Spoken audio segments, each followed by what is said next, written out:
Queria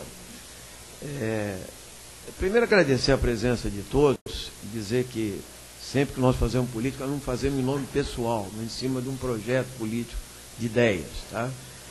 E eu sou autor, inclusive, de um projeto de lei, como mais um está engavetado, né, que é contrário à entrada do capital estrangeiro no Brasil. O ex-ministro Tarso Genro mandou um projeto de reforma universitária para cá, e ele colocava um limite de 30%, se eu não me engano, né? 30%. Não foi nenhum nem outro, entende? A porta está aberta, escancarada aí, né? Isso valeria a pena também. Como eu sou um deputado, mas não um deputado, eu também sou um estudante antigo, né? Em 1968, quando a gente lutava pelos excedentes das universidades, começou as grandes mobilizações estudantis, 80% das vagas de ensino superior eram fornecidas pela escola pública e só 20% pelas privadas, né? E hoje, na década de 20, de 60 a 80, o número se transformou no seguinte: 63% já eram privadas, em 1980, né? E hoje, eu não sei, deve estar em 76%, mais ou menos, por aí, né? As vagas são privadas e as públicas encolhem na proporção, né? Ou seja, eu me lembro também que as escolas particulares eram escolas que vinham de uma lógica de colégios que se transformaram em faculdades, eram familiares. E o tipo de gestão, inclusive das mantenedoras, era outro tipo de gestão, né? O mercado foi impondo outra. O mercado, a concentração e o engolimento dos tubarões no ensino foram impondo uma nova lógica.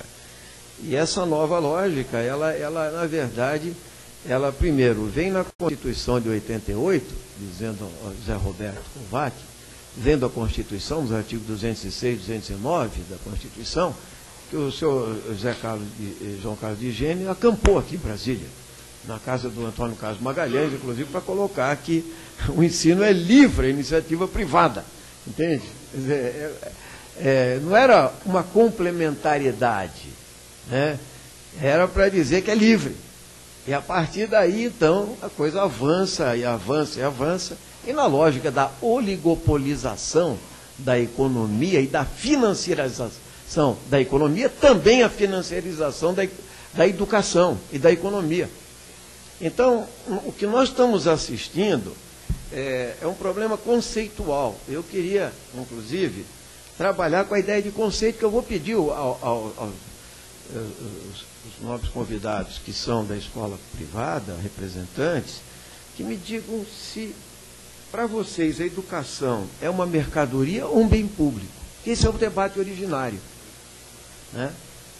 Essa discussão precisa ser feita, inclusive para o representante do MEC, que devia estar aqui, para o ministro da Educação, inclusive, né? Esse é o debate original. Então, veja, a educação privada, né, ela poderia ter um papel complementar, né, complementar, como acontece, inclusive, em países capitalistas centrais, entendeu? Centrais. Quem quiser pagar uma escola particular por fora e tal, na França, por exemplo, né? Mas aqui não. Aqui ela virou a questão central. Ou seja, a ideia de que a educação é um bem público, né? E que ela está associada a um projeto de nação, né? A um projeto de desenvolvimento autônomo e soberano, ela foi sendo colocada de lado. E, posteriormente, a velocidade com que as fusões, aquisições e a entrada na Bolsa de Valores e a entrada dos fundos que foram aqui, equity e private, né? Quer dizer, entraram, elas colocaram um problema além, que é o problema não só, como a professora colocou bem, da maximização dos lucros, mas a maximização das ações. Então, eu me lembro que um dos primeiros grupos a se manifestarem é o Apollo, é o Laureate, é o DeVry, né? Assim, eles não perguntam se eles querem melhorar a educação no Brasil. Quando eles investem, eles falam assim: qual é o bom negócio que tem lá no Brasil? Estudante é um negócio. E aí reside o principal problema. Então, na verdade, nós temos aí uma questão que é a seguinte: essa dimensão do capital, que está contida no próprio debate da OMC, do GATT, né, queria conceituar a educação como um bem de serviço. Essa é a questão. Se ela é um bem de serviço, eu selecionei aqui, num texto do professor Romualdo Portela, da Universidade de São Paulo, Jean, a seguinte frase com que se fecha a reunião dos ministros de Educação da OCDE em 2006, na Grécia, o senhor Angel Gurria. Ele fala o seguinte: a educação é hoje uma mercadoria negociável, tornou-se exportável, portável e negociável. Aqui está a chave da questão. Educação é lucro. Educação, veja, margem de lucro é uma coisa e tal, mas se você só tem uma lógica de maximização de lucro, é evidente que a qualidade vai para o brejo, é evidente que ela não está enquadrada num projeto de nação para o Brasil. Ela virou um grande negócio. Quando se aposta na Bolsa de Valores, quem vai comprar a ação que está na Bolsa de Valores quer saber se a ação é lucrativa, e não se a faculdade é de boa qualidade. Ele não tem nada a ver uma coisa com a outra. E aí, meu caro amigo Marqueselli, o que vai acontecer é que este grupo econômico, não essa faculdade, este grupo econômico vai correr atrás de como dar respostas a isso, ou seja, sempre se tornar mais competitivo, ainda entrando nas condições do funcionamento da universidade. Ou seja, nós não vamos botar mais doutores que requererão pagar mais, e tem de mestres, vamos botar especialistas, vamos circular laboratórios por faculdade quando a fiscalização chegar, vamos fazer um montão de coisas que garantam a maior lucratividade, vamos estabelecer um rodízio maior de professores, entende? E se você tem um domínio de mercado, em que 5 maiores empresas de ensino hoje dominam, segundo o dado do professor Portela, 33% do mercado da oferta, é evidente que é um oligopólio, um monopólio na prática. Entende? Isso pode ser combinado, inclusive, porque um ainda vai comprar outro. Então isso vai tender uma pirâmide monumental. Onde que entra a qualidade do ensino e onde entra a questão do fundo público? E aqui eu queria que tivesse a pessoa do MEC. Essa pessoa do MEC tinha que estar respondendo. Porque nós discutimos 10% do PIB para a educação, e quero lembrar que eu sou proponente do primeiro Plano Nacional de Educação, em 2008, comandando um processo político que não foi feito pela sociedade civil organizada e assinado por 70 deputados. Certo? O Plano Nacional de Educação propunha 10% do PIB para a educação, e é evidente que ele direcionava para a oferta pública. Ela quadruplicava, a meta era quadruplicar, lá em 98, essa questão. Só que não chegamos aos 10% do PIB, nem aos 7%, que foi aprovado em 2011, e está parado aqui no Senado, foi 10 aqui na Comissão de Educação por unanimidade, entendeu? E continua lá o senador Pimentel querendo tirar dinheiro da educação, dizendo, não, agora o petróleo substitui. Qual petróleo? Aquele do pré-sal, que vai começar só em 2020. Assim, estou empurrando com a barriga. Mas enquanto isso, toda a linha de Estado brasileiro, que gasta metade do orçamento com dívida pública, levou o dinheiro.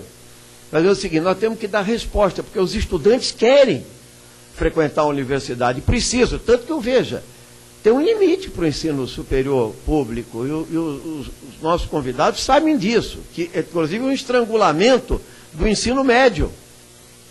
O estrangulamento do ensino médio no Brasil tem uma correlação direta com o aumento brutal da oferta de EAD, educação à distância, que é mais barato, e é por onde se expandiu brutalmente a atividade de vocês. Porque se parasse ali, é o seguinte, mesmo com ProUni, mesmo com FIES, mesmo com transferência brutal de recurso público para o setor privado, foi isso que acontece, porque não se abre novas vagas de universidades públicas no nosso país, na proporção que a demanda estabelece, e se joga para o setor privado. Então é o ProUni, que é popular. O estudante não vai fazer essa distinção. Agora eu quero fazer uma pergunta direta a vocês. Quanto de pesquisa representa toda essa possibilidade? Quanto representa da pesquisa nacional toda atividade privada do ensino superior brasileiro? Eu quero saber quanto é. E ainda eu digo mais, me faça o favor de separar algumas filantrópicas antigas aí, que fazem um pouquinho de pesquisa, e vamos ver qual é a proporção. Eu estava vendo a exposição, tem 4 cursos de doutorado ali, 4 apenas, na maior universidade, tem 1 milhão de alunos, que movimenta 13 bilhões de reais. Como assim? Ah, não, mas nosso primeiro convidado, o Rodrigo Calefato, falou o seguinte, nós não devíamos estar discutindo isso aqui, nós devíamos estar discutindo isso aqui, porque é um desvio de função. É um desvio de função. Então, na verdade, queria deixar bem claro o seguinte, eu acho que essa é a discussão. O caminhar da educação não é pela educação privada, é pela educação pública. É pelo investimento público no setor público. É pela pesquisa, senão nós não vamos sair disso. Não, veja, tem um problema chamado qualidade, e um dos grandes dirigentes do setor privado fez o favor de nos falar claramente isso numa declaração. A questão da qualidade não está imediatamente no nosso horizonte. O que a estatística da professora Cristina, finalizo com essa questão, antes de fazer 2 perguntas, nos mostra o seguinte, saiu o resultado do ENAD, que para mim, inclusive, não é um grande avaliador, de jeito nenhum, mas no resultado do ENAD, se a faculdade de Anhanguera, ela tem 53%, né, avaliado entre 1 e 2, alguma coisa está errada. E mesmo as outras, e tem tantos por cento entre 2 e 3, né, me parece que tem alguma coisa errada. Até porque, Zalci, é o seguinte, ensino superior de qualidade tem marca, entendeu? Chama ensino, pesquisa e extensão. Não se trata só de ofertar vagas, entende? Não se trata só de horizontalizar um tipo de oferta, de ter um planejamento estratégico para o nosso país. É isso que nós não fazemos. Então, virou um grande negócio. Por isso, nós entendemos que a Comissão de Educação da Câmara, entende, tem a obrigação, entende, não só de debater, como inverter a lógica que está estabelecida, que é uma maior privatização, uma corrida à Bolsa de Valores. E eu perguntaria aos nossos convidados mais uma questão, a todos os convidados, né? O que é esse chamado monopólio bilateral, né, que se fala? É a relação da Croton e da Anhanguera com a Laureate Internacional. Há uma ação coordenada com essa empresa para definir as aquisições de outras instituições? Continua esse processo? E eu queria, em números brutos, entendeu? O valor real de quanto é a isenção que corresponde ao FIES e ao ProUni. Para o caso do grupo Croton, lógico, podemos pegar o caso geral também, se a professora e o Napolitano tiverem, entende? Quanto é em números brutos? Porque eu vi uma divergência aí, né, claro, entre o Napolitano e a sua fala, quer dizer, e finalizo mesmo com isso, dizendo o seguinte, eu também não acredito em R$341, não, entende? Pelo contrário, olha, como eu sou parlamentar aqui há alguns mandatos, só às vezes que nós renovamos o FIES e fizemos projetos para retroalimentar o FIES e demos anistia para o FIES, assim como os refis, refinanciamento de dívidas, isso é uma constante, né? Então, qual é o volume real de recursos do ProUni e do FIES, de isenções fiscais? Porque esse número é abstrato. E é interessante que o Ministério da Educação, na sua nota que nos mandou aqui, recebida pelo deputado Chico Alencar, temos falado que esse assunto não lhes cabe, né? Porque, na verdade, ela foi, a fusão da Croton com a Anhanguera foi capa de todos os grandes jornais brasileiros, particularmente do Valor Econômico, que afinal é um jornal de economia. Ou seja, mas ninguém sabe a grande imprensa não disse o que significa isso para a educação brasileira. Até porque este setor também se tornou um grande financiador de campanhas eleitorais e da mídia brasileira. Por isso que esse debate não avança na grande imprensa. E é por isso que ela, infelizmente, o nosso plenário aqui não está tão cheio. Eu acho que esse debate devia ser feito, Zolci. Nós propusemos esse debate quando foi feita a fusão. Isso tem mais de 4 meses, se eu não me engano, 5. Nós estamos fazendo numa quinta-feira, depois de 5 meses, para pautar um assunto como esse que está aqui. Infelizmente. Agradeço a atenção de todos. Obrigado. Eu vou propor aos debatedores aqui da mesa o seguinte, que nós temos mais 3 deputados a perguntar. Então, todos os deputados terminem e concluam, e aí vocês respondem tudo. Nós temos aqui, falta a perguntar, Exalci e deputado Marquesan. Eu pedi ao deputado João Willis para assumir um pouco, que eu vou ter que lá dar a presença, e passa a palavra ao deputado Exalci.